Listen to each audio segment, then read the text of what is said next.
آج میں آپ کے سامنے ایک ایسے موضوع کو لے کر کے حاضر ہوا ہوں جو صرف ایک موضوع نہیں ہے، بلکہ آج کے دور میں ہر ایک دل کی آواز ہے۔ آج اس موضوع کے اندر ہمارے سماج کا اکثر و بیشتر طبقہ اس میں گرفتار ہے، چاہے امیر ہو، چاہے غریب ہو، مرد ہو، عورت ہو، چاہے ہمارے نوجوان بچے ہو یا ہماری نوجوان بچیاں ہو۔ الغرض یہ کہ اکثر و بیشتر طبقہ ہمارے معاشرے کا اس موضوع کے اندر گرفتار ہے۔ بڑا ہی حساس موضوع ہے، توجہ سے سنیے گا۔ موضوع کیا ہے؟ موضوع ہے ہماری زندگیوں میں سکون کیوں نہیں ہے، ہماری زندگیوں سے سکون غائب کیسے ہو گیا ہے۔ آج کے اس خطبہ جمعہ میں ہم کتاب و سنت کی روشنی میں اس موضوع کو سمجھنے کی کوشش کریں گے۔ محترم سامعین کرام، آئیے سب سے پہلے ہم یہ جانتے ہیں کہ سکون کیا ہے، سکون کسے کہتے ہیں۔ عام طور پر ہمارے یہاں آرام اور سکون، یعنی آرام و سکون، یہ دونوں لفظ ایک ہی معنی میں استعمال کیا جاتا ہے، ایک ہی معنی میں مستعمل ہے اور یوز کیا جاتا ہے، مگر ان دونوں میں تھوڑا سا فرق ہے۔ آرام کا تعلق جسم سے ہوتا ہے اور سکون کا راستہ دل سے ہو کر کے گزرتا ہے۔ دنیا میں آدمی عام طور پر عموماً 3 چیزوں کے لیے پریشان رہتا ہے۔ 3 چیزیں انسان کی بنیادی ضرورتیں ہیں جس کے لیے انسان پریشان رہتا ہے۔ وہ 3 چیزیں کیا ہیں؟ کھانا، کپڑا اور چھت۔ یہ 3 چیزیں انسان کی بنیادی ضرورت ہے جس کے لیے انسان دنیا میں تبودو کرتا ہے، جدوجہد کرتا ہے، سعی کرتا ہے، کوشش کرتا ہے۔ اور جس کے پاس یہ 3 نعمتیں آسانی کے ساتھ میسر ہیں، وہ واقعی اس دنیا میں آرام کی زندگی اور سکون کی زندگی گزار رہا ہے، اس میں کوئی شک نہیں ہے۔ جس کے پاس یہ نعمتیں نہیں ہیں وہ دنیا میں کوشش کر رہا ہے، اپنا ہاتھ پیر مار رہا ہے، لیکن یہ ضروری نہیں کہ جس کے پاس یہ 3 نعمتیں میسر ہو اور بہت اچھی خاصی تعداد میں، کوانٹٹی میں میسر ہو، تو یہ ضروری نہیں کہ اس کے پاس سکون بھی ہو۔ اگر آرام میں جسم ہے، بدن کا آرام اسے میسر ہے، تو یہ ضروری نہیں کہ اس کے پاس سکون دل بھی ہو۔ آج آپ دیکھتے ہوں کہ بڑے بڑے ایکٹر، بڑے بڑے کروڑ پتی خودکشی کر لیتے ہیں، کیوں؟ ان کے پاس آرام کی کمی ہے؟ نہیں، ان کے پاس سکون کی کمی ہے۔ محترم سامعین کرام، اب ایک سوال پیدا ہوتا ہے کہ جب ہمارے پاس ساری چیزیں میسر ہیں، ہمارے پاس آرام اور راحت کی چیزیں میسر ہیں، دولت ہم نے جمع کر لی، ہمارے پاس بینک بیلنس اچھا خاصا ہے، ہم نے اچھا سا مکان بنا لیا ہے، ہمارے پاس رہنے کے لیے بہت اچھی جگہ ہے، لیکن سکون میسر نہیں۔ آج سفر کرنے کے لیے انسان کے پاس ایک سے ایک بڑھ کے گاڑی ہے، لگژری کار ہے، لیکن یہی سوال پیدا ہوتا ہے کہ جب یہ ساری نعمتیں میسر ہیں، یہ سارے آرام کی چیزیں میسر ہیں، آرام دائق چیزیں ہمارے پاس موجود ہیں، تو پھر ہماری زندگی میں آرام کیوں نہیں؟ یہ سکون جو ہے نا، یہ لفظ سکون دل اللہ رب العالمین کی بہت بڑی نعمت ہے۔ یہ جسے حاصل ہے وہ چھوٹے گھر میں، وہ جھوپڑی میں بھی سکون و اطمینان کی زندگی بسر کر رہا ہے، اور یہ سکون دل جسے حاصل نہیں، وہ 5 star hotel, 7 star hotel, luxury house اور بڑے بڑے مکان میں بھی بے چین ہے، راتوں کو نیند نہیں آتی، دوائیاں کھا کر کے سو رہے ہیں۔ یہ سکون دل اللہ رب العالمین کی بہت بڑی نعمت ہے۔ آج انسان سب کے سامنے مسکرا تو رہا ہے، لیکن اندر سے اس کا دل رو رہا ہے۔ آج لبوں پہ قہقہے تو ہیں، آج دوستوں کے ساتھ اپنے سماج اور سوسائٹی کے لوگوں کے سامنے وہ اچھی باتیں کر رہا ہے، وہ ہنس تو رہا ہے، لیکن دل میں ایک عجیب سی طوفان اٹھی ہوئی ہے، مایوسی کی، اداسی کی۔ آخر اس کی وجہ کیا ہے؟ یہ بے سکونی ہماری زندگی میں کیوں آئی؟ بے سکونی کے وجوہات کیا ہے؟ ریزنز کیا ہے؟ آئیے کتاب و سنت کی روشنی میں جاننے کی کوشش کرتے ہیں۔ بے سکونی کی جو وجوہات ہیں ان میں سب سے پہلے نمبر پر اور سب سے بڑی وجہ ہے شرک سے ہمیں بچنا ہوگا۔ اللہ رب العالمین مشرک کو کبھی سکون دل عطا نہیں کرتا۔ جو انسان اللہ رب العالمین پر ایمان لا رہا ہے اور ایمان لانے کے بعد اللہ رب العالمین کی توحید کا اقرار کرنے کے بعد، رسول کی رسالت کا اقرار کرنے کے بعد، اگر وہ اللہ کے ساتھ شرک کر رہا ہے، اللہ کی عبادت کے ساتھ کسی اور کو شامل کر رہا ہے، تو ایسے لوگوں کو اللہ رب العالمین کبھی بھی سکون دل عطا نہیں کرتا۔ اس کے پاس آرام کی چیزیں تو ہو سکتی ہیں لیکن سکون دل عطا نہیں کرتا۔ اللہ رب العالمین نے قرآن مجید میں فرمایا الذین آمنوا ولم یلبسوا ایمانہم بظلم اولئک لهم الامن وهم مهتدون، کہ جن لوگوں نے ایمان لایا، الذین آمنوا ولم یلبسوا ایمانہم بظلم، اور انہوں نے اپنے ایمان کو ظلم کے ساتھ ملوث نہیں کیا، ظلم کے ساتھ اپنے ایمان کو شامل نہیں کیا۔ ظلم کی تفسیر مفسرین کرام نے شرک سے کی ہے، کیونکہ یہ ظلم اس دنیا میں سب سے بڑا ظلم شرک ہے، تو اس کی تفسیر مفسرین کرام نے شرک سے کی ہے کہ جو ایمان لائے اور اپنے ایمان کو شرک کے ساتھ نہ جوڑے، شرک کے دائرے میں نہ لائے، اولئک لهم الامن، یہی وہ لوگ ہیں جن کے لیے امن ہے، یہی وہ لوگ ہیں جن کی زندگی میں اللہ رب العالمین سکون عطا کرتا ہے، یہی وہ لوگ ہیں جن کو اللہ رب العالمین دل کا قرار عطا کرتا ہے اور دل کا سکون عطا کرتا ہے۔ وہم مہتدون، اور یہی سیدھے راستے پر ہیں، یہی سچے ہیں، یہی ہدایت یافتہ ہے۔ محترم سامعین کرام، اب ذرا آپ اندازہ لگائیں کہ اس دنیا میں کتنے ایسے نام نہاد مسلمان موجود ہیں جو اللہ رب العالمین پر ایمان لانے کے بعد، اللہ رب العالمین کا کلمہ پڑھنے کے بعد، کتنے ایسے نام نہاد مسلمان ہیں، اپنے آپ کو مسلمان کہنے والے مسلمان ہیں، کہ ان کی زندگی میں اگر ذرہ برابر بھی آزمائش آ جاتی ہے، ذرہ برابر بھی مصیبت آ جاتی ہے، تو وہ مزاروں کے چکر کاٹنے میں ذرا بھی تکلف نہیں کرتا۔ شادی کے بعد اگر 5 سال تک 10 سال تک اللہ رب العالمین نے اولاد نہیں دی تو وہ مزاروں کی خاک چاٹنے میں ذرہ برابر بھی اپنے ماتھے پہ بل نہیں لاتا، ذرہ برابر بھی اس کے دل میں احساس پیدا نہیں ہوتا۔ یہی ہے کہ اپنے ایمان کو شرک کے ساتھ جوڑنا۔ زندگی میں ذرا سی مصیبت کیا آ گئی، اپنے ہاتھ کہینوں کے سامنے، اپنے ہاتھ ان عرافین کے سامنے پھیلانے لگے اور کہنے لگے ذرا ہمارا ہاتھ دیکھ دیجئے، ہماری قسمت بتا دیجئے، ہماری زندگی میں اتنی مصیبت کیوں ہے؟ اللہ رب العالمین نے ساری مصیبت ہماری زندگی میں ڈال دی۔ یہی ہے ایمان کو شرک کے ساتھ جوڑنا اور شرک کے ساتھ ملانا۔ یہ بات میں نہیں کہہ رہا ہوں، قرآن کہتا ہے، سورہ یوسف میں اللہ رب العالمین نے فرمایا وَمَا يُؤْمِنُ أَكْثَرُهُمْ بِاللَّهِ إِلَّا وَهُمْ مُشْرِكُونَ، کہ کتنے ایسے مسلمان ہیں جو ایمان لانے کے بعد بھی شرک کرتے ہیں، اللہ رب العالمین کا کلمہ پڑھ لینے کے بعد بھی شرک کرنے سے گریز نہیں کرتے۔ ہماری زندگی میں جو سکون نہیں ہے، اس کی سب سے بڑی وجہ کیا ہے؟ ہماری زندگی میں شرک نہیں ہونا چاہیے، ہماری زندگی شرک سے پاک ہونا چاہیے، اور اللہ رب العالمین آپ کو اگر آزما رہا ہے تو ہاتھ بھی پھیلانا ہے تو اسی رب کے آگے پھیلانا ہے اور اسی پروردگار سے مانگنا ہے۔ اگر آپ کو کوئی چیز چاہیے تو آئیے مسجد، اگر آپ کو کوئی چیز چاہیے تو فجر سے پہلے اٹھیے، تہجد کی نماز پڑھیے، اپنے رب کے سامنے گڑگڑائیے، اپنے رب کے سامنے ہاتھ پھیلائیے، اپنے رب سے مانگیے۔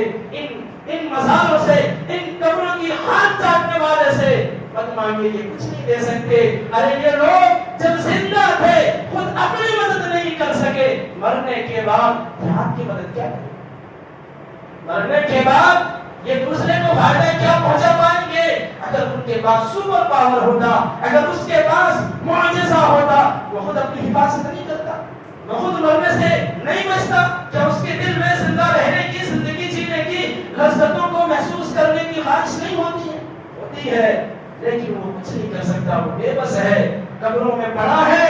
لیکن یہ لوگ جو ڈھونگی بنے ہوئے ہیں، لوگوں کے ایمان کو لوٹتے ہیں، لوگوں کے مال کو لوٹتے ہیں، اور کتنے ایسے بڑے بڑے پیسے والے لوگ ہیں جن کے پاس سب کچھ موجود ہے، لیکن محض سکون کے لیے ان مزاروں پہ جا کے نہ جانے کتنے دن گزار دیتے ہیں اور وہاں پہ ویسی زندگی گزارتے ہیں۔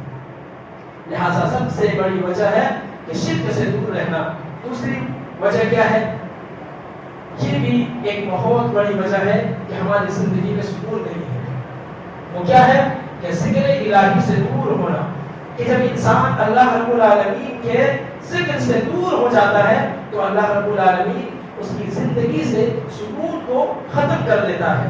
اللہ رب العالمین نے قرآن مجید میں فرمایا سورۃ طٰہٰ میں وَمَنْ أَعْرَضَ عَنْ ذِكْرِي فَإِنَّ لَهُ مَعِيشَةً ضَنكًا، کہ جو میرے ذکر سے اعراض کرے گا، جو میرے ذکر سے، میری یاد سے روگردانی کرے گا، منہ موڑے گا، وَمَنْ أَعْرَضَ عَنْ ذِكْرِي فَإِنَّ لَهُ مَعِيشَةً ضَنكًا، تو اس کی زندگی اس کے لیے تنگ ہو جائے گی، اس کی زندگی اس کے لیے کم پڑ جائے گی، تنگ ہو جائے گی، وہ پریشان رہے گا، وہ مضطرب رہے گا، وہ دنیا کی پریشانیوں میں اپنی زندگی گزار رہا ہوگا۔ جو رب العالمین کے ذکر سے اعراض کرے، اللہ رب العالمین کی یاد سے اعراض کرے، اللہ رب العالمین اس کی زندگی کو تنگ کر دیتا ہے۔ فَإِنَّ لَهُ مَعِيشَةً ضَنكًا وَنَحْشُرُهُ يَوْمَ الْقِيَامَةِ أَعْمَىٰ، اور قیامت کے دن ایسے لوگوں کو رب العالمین اندھا کر کے اٹھائے گا۔ وہ کہے گا قَالَ رَبِّ لِمَ حَشَرْتَنِي أَعْمَىٰ، اے میرے رب، میں تو دنیا میں دیکھ رہا تھا، میں دنیا میں بہت دیکھتا تھا، مجھے اندھا کر کے کیوں اٹھایا؟ وَقَدْ كُنْتُ بَصِيرًا، میں دنیا میں دیکھ رہا تھا، تو نے مجھے اندھا کر کے کیوں اٹھایا؟ یہ ایک ابتدائی محشر کی بات ہے کہ جب انسان اللہ رب العالمین کے ذکر سے اعراض کرتا ہے، اللہ رب العالمین اس کی دنیاوی زندگی کو بھی تنگ کرتا ہے، اس کی آخرت کی زندگی کو بھی تنگ کرتا ہے، خراب کرتا ہے، اور اسے قیامت کے دن اندھا کر کے اٹھاتا ہے، اور وہ کہتا ہے جب کہ میں دنیا میں تو دیکھتا تھا، اللہ رب العالمین نے کہا کہ تم دنیا میں بصارت کی نظر سے دیکھتے تھے، بصیرت کی نظر سے نہیں دیکھتے تھے۔ بصارت کہتے ہیں ظاہری چیز کو دیکھنا، اور بصیرت کہتے ہیں اللہ اور اس کے رسول نے جو باتیں ہم تک پہنچائی ہیں ان میں غور و فکر کر کے دیکھنا اور اس کو قبول کرنا، اس کو اپنی زندگی میں لاگو کرنا۔ محترم سامعین کرام، اللہ رب العالمین کی یاد سے، ذکر سے جو غافل ہوتا ہے، اللہ رب العالمین اس کا دارین خراب کر دیتا ہے، اس کی زندگی اور آخرت دونوں خراب کر دیتا ہے۔ اور یہ بات اپنے ذہن میں بیٹھا لیجئے کہ اللہ رب العالمین کے یاد میں ہی، اللہ رب العالمین کے ذکر میں ہی، رب کی یاد میں ہی دل کی اصل سکون ہے، دل کا اصل سکون چھپا ہوا ہے۔ قرآن میں اللہ رب العالمین نے فرمایا ہے الذين آمنوا وتطمئن قلوبهم بذكر الله ألا بذكر الله تطمئن القلوب، کہ وہ لوگ جو ایمان لائے اور ان کے دل اللہ رب العالمین کی یاد سے اطمینان حاصل کرتے ہیں۔ ألا بذكر الله تطمئن القلوب، کہ یاد رکھو کہ دلوں کا اصل سکون تو رب العالمین کی یاد میں ہے، رب العالمین کی یاد میں ہے، اس کے ذکر میں ہے۔ کیونکہ جب انسان اللہ رب العالمین کو یاد کرتا ہے تو اس کا دل سکون محسوس کرتا ہے۔ آج دیکھ لیجیے لوگ کتنے بے چین ہیں، لوگ جو حوادث کے تھپیڑے کھائے ہوتے ہیں، وہ زندگی کے نرم و سرد کو سہے ہوتے ہیں، جھیلے ہوتے ہیں، اگر ایک منٹ کے لیے وہ یہ بات کہے کہ ہماری زندگی میں سکون نہیں ہے تو انسان قبول کر سکتا ہے۔ لیکن ہمارے معاشرے میں، ہماری سوسائٹی میں جب آپ اپنے معاشرے کا معائنہ کریں گے، اپنے گھروں کا معائنہ کریں گے، کتنے ایسے نوجوان بچے ملیں گے، کتنی ایسی نوجوان بچیاں ملیں گی، عمر کتنی ہے، 15 سال، 18 سال، 10 سال، 20 سال، اور وہ اپنے اسٹیٹس رکھ رہے ہیں، لوگوں کو بتا رہے ہیں اپنی اسٹوریوں کے ذریعے سے I am alone, I am sad، میں اداس ہوں، میری زندگی میں اکیلا پن آ گیا ہے، میری زندگی تنگ ہو گئی ہے، میری زندگی میں مایوسی آ گئی ہے، میں اداس ہوں، میرا دل ٹوٹ چکا ہے۔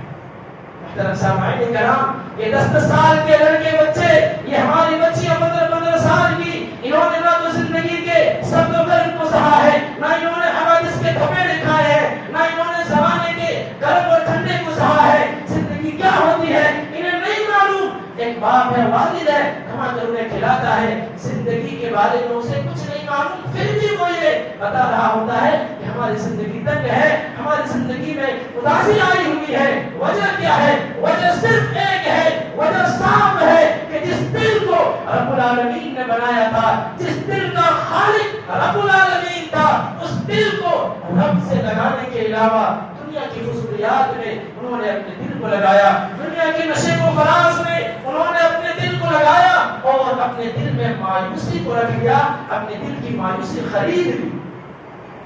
میرے نوجوان بچوں، میں نوجوان بچیوں سے کہنا چاہوں گا، میں نوجوان قوم کے نوجوانوں سے کہنا چاہوں گا کہ قوم کا جو نوجوان ہوتا ہے وہ قوم کا سرمایہ ہوتا ہے، وہ قوم کی ریڑھ کی ہڈی ہوتا ہے۔ جس قوم کا نوجوان محنتی ہوتا ہے، جس قوم کا نوجوان باعمل ہوتا ہے، جس قوم کا نوجوان پڑھا لکھا ہوتا ہے، جس قوم کا نوجوان رب سے جڑا ہوتا ہے، وہ قوم ترقی کرتی ہے، وہ قوم اونچائی تک جاتی ہے۔ اور جس قوم کا نوجوان دنیا کے نشے و فراز میں، دنیا کی ان حسین رنگ رلیوں میں چلا جائے، دنیا کی یہ نوجوان جس دنیا کے رنگین کی طرف چلا جائے، پھر وہ قوم ترقی نہیں کرتی۔ میرے نوجوان ساتھیوں، میرے نوجوان بچیوں، اپنے اللہ کی طرف آؤ۔ جس دل کو رب نے بنایا تھا اس دل کو رب سے جوڑو۔ میں یقین کے ساتھ کہتا ہوں، دعوے کے ساتھ کہتا ہوں، منبر رسول سے کہتا ہوں، بڑی ذمہ داری کے ساتھ کہتا ہوں، کبھی اپنی زندگی میں تنگی محسوس نہیں کرو گے، کبھی اپنی زندگی میں مایوسی اور اداسی محسوس نہیں کرو گے۔ دنیا کی چیزیں کم زیادہ کچھ وقت کے لیے ہو سکتی ہیں، لیکن دل کا جو سکون ہے وہ اللہ کے ذکر میں ہے، اللہ کی یاد میں ہے۔ شاعر کہتا ہے نہ دولت سے، نہ دنیا سے، نہ گھر آباد کرنے سے تسلی دل کو ملتی ہے، خدا کو یاد کرنے سے۔ محترم سامعین کرام، ہماری بے سکونی کی یہ بڑی وجہ ہے کہ ہم نے ذکر الہی کو چھوڑ دیا ہے۔ ذکر الہی کے بہت سارے طریقے ہیں۔ آپ نماز پڑھیے، فرض نماز پڑھیے، اگر آپ نوافل نہیں پڑھ سکتے، آپ سنتوں کا اہتمام نہیں کر سکتے، کوئی بات نہیں، شریعت آپ پہ جبر نہیں کرتا، شریعت آپ پر یہ چیز کمپلسری اور واجب نہیں کرتا ہے، لیکن جو فرض ہے، جو فرائض ہے، 5 وقت کی نمازیں ہیں، رمضان المبارک کے روزے ہیں، اسی طریقے سے جو فرائض کی چیزیں ہیں کم سے کم انہیں ادا کریے۔ جس طرح جمعہ میں مسجدوں میں بھیڑ لگ جاتی ہے، مسجدیں آباد ہو جاتی ہیں، اگر یہی صورت ہر نماز میں ہو، یہی حال ہر نماز میں ہو، پھر میں یقین کے ساتھ کہتا ہوں انسان کی زندگی کبھی تنگ نہیں ہوگی۔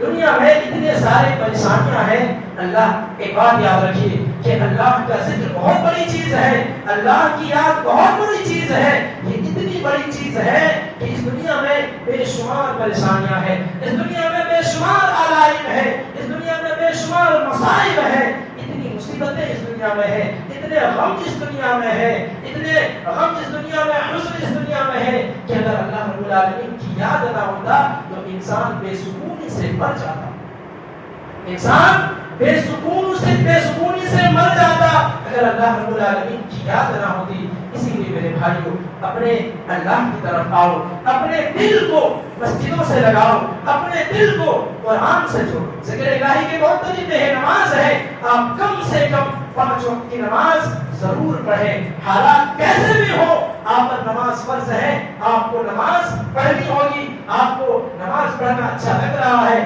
آپ کو اچھا لگ رہا ہے تب بھی، آپ کو کراہت محسوس ہو رہی ہے تب بھی آپ کو یہ 5 وقت کی نمازیں پڑھنی ہوگی، اللہ نے آپ پر واجب کی ہے، اس کے علاوہ کوئی چارہ نہیں۔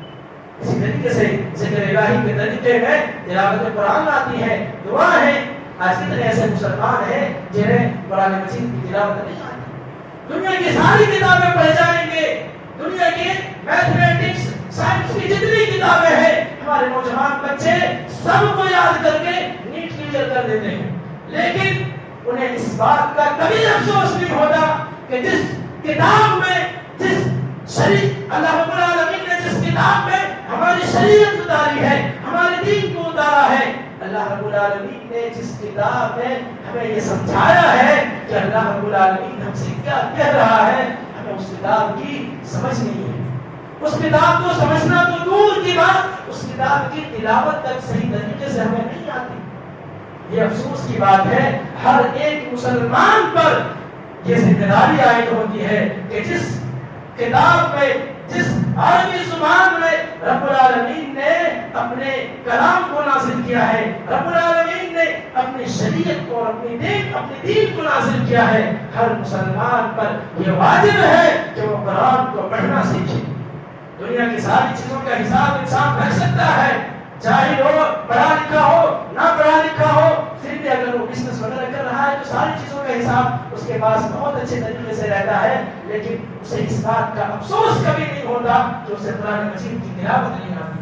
قرآن مجید سمجھنے کے لیے اللہ رب العالمین نے نازل کیا ہے، ہدایت کے لیے نازل کیا گیا ہے. ہدایت کب ملے گی؟ جب آپ قرآن کو سمجھیں گے، لیکن سمجھنا تو بہت دور. اتنے ایسے مسلمان ہیں، افسوس کے ساتھ کہنا پڑتا ہے کہ انہیں قرآن مجید کی تلاوت نہیں آتی. میرے بھائیو، قرآن مجید کی تلاوت سیکھیے. ابھی آپ زندہ ہیں، مرے نہیں ہیں، زمین کے اندر نہیں گئے ہیں، آپ کے پاس وقت ہے، موقع ہے، چانس ہے. آپ قرآن مجید کی تلاوت مخرج کے ساتھ، تجوید کے ساتھ سیکھیے. یہ ذکر الہی کا بہت بڑا ذریعہ ہے اور ثواب کمانے کا، رب سے خود کو جوڑنے کا بہت بڑا ذریعہ ہے. اسی طرح سے ہماری زندگی میں جو بے سکونی ہے وہ گناہ کی کثرت ہے، اور اسی گناہ پر مداومت ہے، اصرار ہے کہ انسان چھوٹے چھوٹے گناہ کو معمولی سمجھتا ہے اور اس گناہ میں وہ مداومت برتتا ہے، وہ گناہ کرتا رہتا ہے. ایک کمرے میں اگر آپ چھوٹے چھوٹے پتھر روزانہ رکھیں گے تو ایک دن ایسا آئے گا کہ وہ کمرہ بھر جائے گا. کسی بکسے میں اگر آپ چھوٹی چیزیں روزانہ رکھیں گے تو وہ چیز ایک دن اس ڈبے کو، اس باکس کو بھر دے گی. اسی طریقے سے چھوٹے گناہوں کا معاملہ ہے. اگر آپ ان چھوٹے گناہوں کو معمولی سمجھیں گے، اس پر ہمشگی برتیں گے اور اس پر اصرار مصر رہیں گے، تو پھر وہ چھوٹے گناہ آپ کی زندگی کو کب برباد کر دے گی آپ کو معلوم ہی نہیں ہوگا. اسی لیے گناہوں سے جتنا ہو سکے اپنے آپ کو بچائیے. بے سکون کے وجوہات میں حسد بھی آتا ہے کہ انسان اس قدر حسد میں چور ہے، اس قدر اپنے بھائی کو دیکھ کر کے جلتا ہے کہ اس کی زندگی میں بے سکونی ہے، اس کی زندگی میں سکون نہیں. وہ اتنا کیسے ترقی کر گیا، وہ اتنا کیسے آگے بڑھ گیا، ہمیشہ اس کو یہ ٹینشن رہتی ہے. حسد اسلام میں جائز نہیں ہے. حسد کسے کہتے ہیں؟ حسد کہتے ہیں کہ اگر اس بھائی کے پاس اللہ رب العالمین نے جو نعمت دی ہے اس کے پاس سے چھن جائے اور وہ نعمت اللہ رب العالمین مجھے دے دے، یہ حسد ہے اور یہ جائز نہیں ہے. اسی کے مقابلے میں رشک جائز ہے. رشک کہتے ہیں میرے بھائی کے پاس جو نعمت ہے اللہ رب العالمین نے اسے جو نعمتیں دی رکھی ہے اس کے پاس بھی رہے، لیکن اسی طریقے کی نعمت اللہ رب العالمین مجھے بھی عطا کرے، مجھے بھی دے. یہ رشک ہے اور یہ اسلام میں جائز ہے. اسی لیے میرے بھائیوں، حسد سے خود کو بچائیے، اپنی زندگی کو اپنے تک محدود رکھیے. میں کیا کر رہا ہوں، میں کتنے پانی میں ہوں، میں اپنے گریبان میں جھانک کے دیکھوں کہ میں کتنا کامیاب ہوں دنیاوی اعتبار سے، میں کتنا کامیاب ہوں اخروی اعتبار سے، میں نے اپنی تیاری کتنی کی ہے قبر کی. اپنے گریبان میں جھانکیے، دوسروں کے کام میں کام نہیں لڑانا چاہیے. حسد کی وجہ سے انسان کا سکون برباد ہو جاتا ہے. اسی طریقے سے ایک اور چیز آتی ہے حریص اور لالچ. حرص و لالچ انسان کو بھی بے سکون کر دیتا ہے. جب انسان کے پاس کوئی نعمت آتی ہے وہ کہتا ہے ہر من مزید، مجھے اور چاہیے. انسانوں کی خواہشات کی تکمیل اس دنیا میں نہیں ہو سکتی. اگر اسے ایک بہت پہاڑ کے برابر سونا دے دیا جائے وہ یہ خواہش کرے گا مجھے دوسرا پہاڑ دے دیا جائے سونے کا. اگر اسے دوسرا بھی دے دیا جائے وہ تیسرے کی خواہش کرے گا. انسان کے خواہشات کی تکمیل اس دنیا میں نہیں ہونی ہے. قبر کی مٹی ہی اس کے خواہشات کی تکمیل کر سکتی ہے اور اس کے خواہشوں کو ختم کر سکتی ہے. اسی لیے اپنی زندگی میں قناعت کو لائیں. جتنا ملا ہے اللہ رب العالمین کا شکر کریں اور اسی میں اپنی زندگی کو گزاریں. اسی طریقے سے بے سکونی کی ایک بہت بڑی وجہ ہے، یہ بات پتہ کرنے کے بعد ختم کرتا ہوں، کہ راتوں میں بلا وجہ جاگنا. آج ہمارے یہاں کے لوگ اس کا بہت زیادہ شکار ہیں. اللہ رب العالمین نے قرآن مجید میں جہاں بھی رات کا تذکرہ کیا ہے اس رات کو سکون کے ساتھ چھوڑا ہے. اللہ رب العالمین نے قرآن مجید میں فرمایا هو الذی جعل لكم الليل لتسكنوا فيه کہ اللہ رب العالمین نے تمہارے لیے رات کو بنایا. کیوں بنایا؟ لتسكنوا فيه تاکہ تم سکون حاصل کرو. اللہ رب العالمین نے قرآن میں فرمایا کہ رات کو اللہ رب العالمین نے تمہارے لیے لباس بنایا ہے. لوگ انسان دن بھر دنیا کے کاموں میں مشغول رہتے ہیں. اللہ رب العالمین نے اسی لیے رات بنائی ہے تاکہ رات میں آ کر کے آرام سے سو سکے, اپنے سکون حاصل کر سکے, مائنڈ فریش کر سکے. لیکن ہمارے یہاں کے نوجوان بچے ہیں, ہمارے یہاں کی نوجوان بچیاں ہیں جن کے پاس موبائل ہے, وہ انسٹاگرام میں ریل اسکرول کرنے میں ایک ایک گھنٹے, دو گھنٹے, 12 بجے, 1 بجے, 2 بجے سو رہے ہیں اور ان کی نیند کب کھل رہی ہے 8 بجے, 9 بجے. فجر کی نماز غائب ہے. جب زندگی سے نماز غائب ہو جاتی ہے, اللہ رب العالمین آپ کو سکون کیسے دے گا؟ جس فجر کے وقت اللہ رب العالمین ایک مؤذن کے ذریعے سے یہ صدا اور آواز لگواتا ہے کہ آؤ نماز کی طرف, الصلاۃ خیر من النوم, کہ یہ جو نماز ہے یہ تمہاری نیند سے بہتر ہے. حی علی الفلاح, اور کامیابی کی طرف. کامیابی یہاں ملے گی. تم دنیا میں کامیابی ڈھونڈ رہے ہو, کامیابی اللہ رب العالمین نے کہاں رکھی ہے؟ کامیابی یہاں رکھی ہے. جب دن کی شروعات ہی رب کی نافرمانی سے ہو, رب کی ناشکری سے ہو, پھر ہماری زندگی میں اور اس دن میں, اس 24 گھنٹے میں رب العالمین کیوں کر آپ کو سکون دے گا؟ اللہ رب العالمین کی جب تم ایک نہیں سن رہے ہو پھر رب العالمین تمہاری کیوں سنے گا؟ اللہ رب العالمین نے تو واضح کہہ دیا ہے تم مجھے یاد کرو, میں تمہیں یاد کرتا رہوں گا. اگر تم مجھے بھول گئے میں بھی تمہیں بھول جاؤں گا. لیکن اللہ رب العالمین کو بھولنے کے بعد بھی اللہ رب العالمین ہمیں روزی دے رہا ہے, اچھی ہوا دے رہا ہے, اچھی غذا دے رہا ہے. یہ اللہ رب العالمین کی رحمانیت ہے, اللہ رب العالمین کے رحمان ہونے کی دلیل ہے. ہم پر اگر عذاب نہیں آ رہا ہے تو یہ اللہ رب العالمین کا رحمان ہونا ثابت ہوتا ہے. محترم سامعین کرام, میرے خطبے کا خلاصہ یہ ہے کہ ہماری زندگی میں اگر ہم سکون چاہتے ہیں تو ہم سب سے پہلے اپنے آپ کو, اپنے دل کو دنیا کی رنگینیوں سے ہٹا کر کے اللہ رب العالمین سے جوڑیں. آپ دنیا خوب کمائیں, دنیا حاصل کرنا اسلام کبھی منع نہیں کرتا, حلال طریقے سے خوب کمائیں, لیکن جو دل ہے اس دل کو رب العالمین سے جوڑیں. اس دل کی جو خوراک ہے, اس روح کی جو تسکین ہے, اس روح کی جو سکون و اطمینان ہے وہ اللہ رب العالمین کی یاد میں ہے. اس کے علاوہ دنیا میں کہیں بھی آپ کو سکون و اطمینان نہیں ملے گا. وہی مالی والی زندگی, یہی لوگوں کی بھیڑ بھاڑ والی زندگی, لوگ پریشان ہیں کمانے کے لیے, ایک دوسرے کو کچل کر آگے بڑھنے کے لیے. اسی لیے میرے بھائیوں, اپنی زندگی کو اللہ سے جوڑیے, رسول سے جوڑیے, مسجدوں سے جوڑیے. انشاءاللہ ہماری زندگی میں, آپ کی زندگی میں سکون آئے گا. آخر میں رب العالمین سے دعا ہے کہ رب کریم ہم تمام مسلمانوں کی زندگی میں سکون عطا فرما. آمین. رب العالمین جتنے بھی نوجوان بچے ہیں, جتنے بھی نوجوان بچیاں ہیں جو دین سے دور ہو چکے ہیں, جن کے دل میں پریشانی ہے, جن کے دل میں بیماری ہے, اللہ رب العالمین ان کی دل کی بیماری کو دور کر دے اور اس دل کو رب العالمین سے جوڑ دے. آمین. تقبل یا رب العالمین. رب العالمین جب تک ہم اس دنیا کے اندر زندہ رہیں ہمیں ایمان اور اسلام کی حالت میں زندہ رکھ, اور جب ہمارا خاتمہ ہو تو کلمہ توحید کے ساتھ ہمارا خاتمہ ہو. آمین. تقبل یا رب العالمین.